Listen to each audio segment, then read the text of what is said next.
Thumbnail समझ के तो आ ही गया होगा कि मैं किस स्टॉक की बात कर रहा हूँ। जी हाँ, आप सही समझ रहे हैं, मैं बात कर रहा हूँ यस बैंक की। करीब 2018 में स्टॉक ने ₹400 का हाई दिखाया था, अराउंड इसी के आसपास होगा। और उसके बाद भाई साहब इसकी ऐसी पिटाई हुई, धोती खोल के मारा गया। ₹7 के आसपास का लो है कोविड में, और उसके बाद फाइनल रिकवरी भी नहीं थी। तो अगर आप देखें तो 2018 से 2020 के अंदर करीब 95% गिर गया ये स्टॉक। और अब अगर हम बात करें तो करीब ₹20 के आसपास चल रहा है, और इसमें एक रिकवरी की उम्मीद आ रही है। मैं यहाँ पर यस बैंक का पास्ट इसलिए समझा रहा हूँ क्योंकि बहुत सारे रिटेलर्स का इन्वेस्टमेंट है इसके अंदर। होता क्या है कि कोई स्टॉक एग्रेसिवली ऊपर जाता है, ठीक है, या उसकी हाई बहुत ज्यादा क्रिएट हो जाती है, उसके बाद उसके अंदर जो करेक्शन आता है ना, तो लोगों को ये अपॉर्चुनिटी दिखती है और उसमें भर भर बाई करते हैं। फिर क्या होता है, स्टॉक रिकवरी ही नहीं करता और ये कंटिन्यू लो मारता चला जाता है। ऐसे कई एग्जांपल्स हैं, जैसे कि आप 2008 के आसपास रिलायंस पावर को देखिए, बहुत हाई क्रिएट हुई थी और स्टॉक ने पूरी जिंदगी में वो लेवल टच नहीं किया,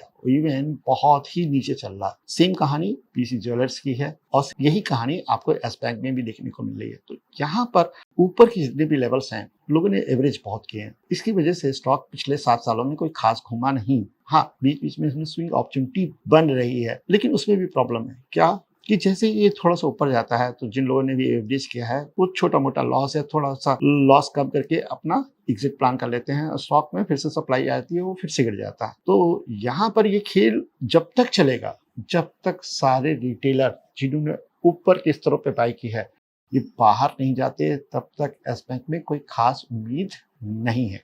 सबसे पहले तो मैं आपको ये एक्सप्लेन कर देना चाहता हूँ और फिर मैं बात करूंगा स्विंग अपॉर्चुनिटी की। क्या इसमें स्विंग बन रहा है? जी हाँ, इसमें स्विंग अपॉर्चुनिटी मिलेंगी आपको, क्योंकि स्टॉक में बहुत कुछ फंडामेंटली रिकवर हुआ है, सुधार हुआ है। इनके जो पहले के सीईओ थे 2018 के आसपास, राणा कपूर, उनकी पीरियड में बहुत कुछ गलत हुआ। अब जो मैनेजमेंट है उसने बहुत ज्यादा सुधार किया है, रिटेल पर लैंडिंग ज्यादा फोकस कर रहे हैं, कारपोरेट को लैंडिंग कम कर रहे हैं, एनपीए में सुधार हुआ है। तो धीरे धीरे चीजें यहाँ पर रिकवर हो रही है। लेकिन जैसा मैंने कहा कि ऊपर के स्तरों पर रिटेलर फंसा हुआ है, तो एक बाउंस उसको एग्जिट अपॉर्चुनिटी लगता है, जिसकी वजह से वो बाहर निकलने की कोशिश करता है और फिर से बाजार में सप्लाई आती है।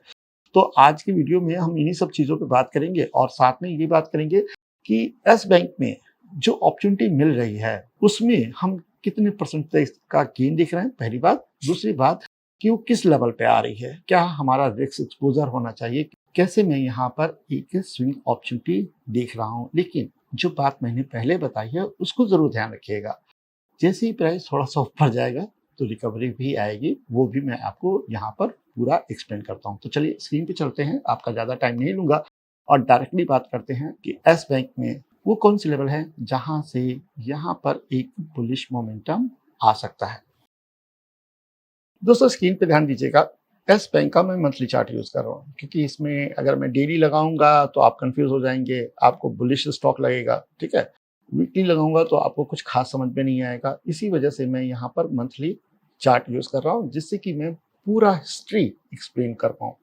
क्या होता है स्विंग हाई और लोज, किस तरीके से स्विंग अपॉर्चुनिटी बनती है, इधर लॉन्ग में इधर शॉर्ट में, कैसे उसको ग्रैब किया जाता है, किस तरीके से लेवल्स मार्क किए जाते हैं। अगर आप ध्यान दोगे तो यहाँ से करीब मैं आपको दिखाऊं, करीब 2006 के आसपास ये लिस्ट हुआ था। आप स्टॉक का लो देखोगे तो ₹6 का है और यहाँ पर करीब मान के चलें 8 साल में इसने 396 के आसपास का हाई लगाया और उसके बाद जो गिरा है ना वो स्ट्रेट गिरा है। अब ये चीजें जो है ना, इस तरह की चीजें होती हैं, हाई लोज की फॉर्मेशन होती है, बाजार करेक्ट भी होता है। लोग कहते हैं ना कि बाय इन द डिप्स, तो डिप भैया कितना बड़ा, ये प्राइम एग्जांपल है। तो लॉजिक समझा करें, फंडामेंटल मार्क किया करें और उसके हिसाब से डिसीजन लिया करें। आप प्रीवियस डेटा से इन्फ्लुएंस होंगे, डेटा काम करता है, लेकिन डेटा में कहीं पे तो रिकवरी आनी चाहिए इस तरह की। अगर आप ध्यान दोगे तो ये मंथली लो टूटा था, ठीक है, 175 के पास, उसके बाद तो फ्री फॉल है। तो यहाँ पे तो डेटा मिला नहीं, लेकिन तब भी लोगों ने बाई की, क्योंकि यहाँ पर इन्फ्लुएंस इन सब चीजों से हुआ और इसके बारे में सोशल मीडिया पे भर भर के बातें हुई। खैर, पास्ट की बात नहीं करते हैं, प्रेजेंट की बात कर लेते हैं। अभी क्या करें भाई, तो एक चीज आप ध्यान दो, यहाँ पर लो है, ठीक है, और उसके बाद प्राइस का पैटर्न आपका ये देखने को मिलेगा, राइट है ना। अब आप इस चैनल को देख रहे हैं, इस चैनल के अंदर प्राइस 2020 से लेकर 25 के बीच में चल रहा है। ठीक है, पहली चीज यहाँ तक क्लियर हो गया। और आपको यहाँ पर एक ट्रेंड लाइन खींची हुई दिखेगी। आज इसका अलर्ट भी बजा है, मैं वो अलर्ट भी आपको दिखाता हूँ। करीब 10 बजे के आसपास ये अलर्ट बजा है और टेलीग्राम पे मैंने अपडेट भी किया आपको कि यहाँ पर एक स्विंग अपॉर्चुनिटी बन सकती है। अब जरा ध्यान देना आप, अब आप देखो ब्रेकआउट दिख रहा है, ठीक है। सबसे पहले यहाँ से समझो, जैसे कि मैंने आपको बताया कि एक चैनल के अंदर चल रहा है, ठीक है। अब ये चैनल का हाई है, ठीक है, प्राइस यहाँ से करेक्ट हुआ, ये एक लो का हाई लगा, उसके बाद क्या हुआ, लोअर लोज लगना बंद हो गया, ठीक है ना। अगर डाउन साइड में जाना होता तो ये लो ब्रेक कर देता, राइट, लेकिन ऐसा हुआ नहीं। और अब ये जो हाई बना था ना, इसको आज के दिन में ब्रेक कर दिया।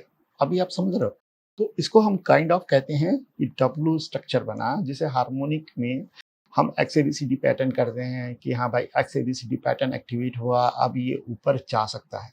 यहाँ तक क्लियर है। और थोड़ा सा आगे चलते हैं, मैं एक एक करके चीजें समझाऊंगा तो आपको बिल्कुल क्लियर हो जाएगा, ठीक है। अभी आपको समझ में ये कहाँ तक जा सकता है, ये वापस अपने चैनल तक जा सकता है। इस समय प्राइस करीब 24 रुपीज़ के आसपास है और मैं प्रीवियस हाई की बात करूँ तो 37 और उसके ऊपर करीब 42 43 ये इसका चैनल का हाई रहने वाला है। तो एक अपॉर्चुनिटी तो यहाँ पे बन रही है जिसका स्टॉप लॉस आपका ये रहेगा और टारगेट ये रहेगा। अब इसमें गलती मत करिएगा, रिलायंस पावर में भी मैंने यही चीज़ आपको समझाई थी। जब रिलायंस पावर की एनालिसिस की थी तो मैंने आपको हिस्ट्री बताई थी कि रिटेलर जब फंस जाते हैं ना तो किस तरीके से सोचते हैं और स्टॉक क्यों नहीं सालों चलता है। इसका बेस्ट रीजन आपको यहाँ देखने को मिलेगा। यहाँ भर भर के बाइंग हुई है, बात समझ रहे ना। तो यहाँ अपसाइड में सब जगह से क्या आएगी, सप्लाई आएगी। स्टॉक फंडामेंटली बहुत रिकवर हुआ है, बहुत सुधार हुआ है, लेकिन ये जो यहाँ पर जो सप्लाई चेन है ना, वो उसको क्या करती है, ऊपर से फिर से नीचे मार देती है। तो यहाँ पर स्विंग्स बहुत ही अच्छे प्लान हो सकते हैं और यही एक अपॉर्चुनिटी मुझे दिख रही है जिसे मैं आपके साथ शेयर करना चाहता हूँ। और अगर आप पहले से फंसे हैं तो आपको मालूम है कि कहाँ तक ये जा सकता है। ये जो रिसेंट स्विंग आया है ये 40 to 43 तक जा सकता है। तो आपके लिए यहाँ पे छोटी सी अपॉर्चुनिटी तो दिख रही है जिसे आप प्लान कर सकते हैं। इस एनालिसिस की डिटेल रिसर्च रिपोर्ट, ठीक है, फंडामेंटली मैं अपनी टीम से कह दूंगा वो डिस्क्रिप्शन में इसको लिंक कर देंगे। तो एक छोटा सा एनालिसिस था, एक स्विंग अपॉर्चुनिटी दिख रही थी जिसे मैं आपके साथ शेयर करना चाहता था। होप आप इसे पसंद करेंगे। तो मिलते हैं नेक्स्ट वीडियो में, तब तक के लिए शुक्रिया, नमस्कार, धन्यवाद, जय हिंद।